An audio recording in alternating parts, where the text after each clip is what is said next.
así me parece que viene una tormenta. En todas las trazas tiene, ¿eh?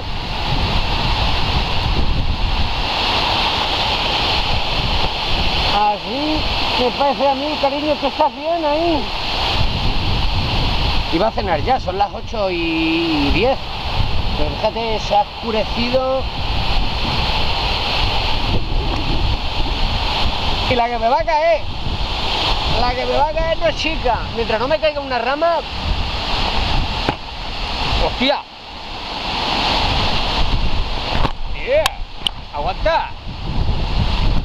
Pues hay una rama y esta rama está muy peligrosa, ¿eh? Y ahí he visto por ahí una partida.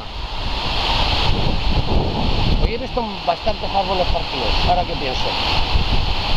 pienso.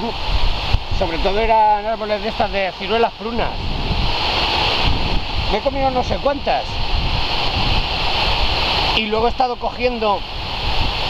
Y cuando he venido aquí, que las he refrescado en el río, la tiro a comer y digo, bueno, esto hay que abrirlo por si tiene gusano. Tenían todas.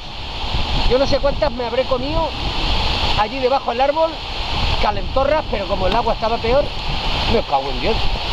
Están cayendo de todas cosas, yeah, de loli. Madre mía, aquí acabó empalado, ¿eh? ¿Me va a dejar cenar? O ni lo intento. Me estoy racionando 4 cortadas de pan, tengo 2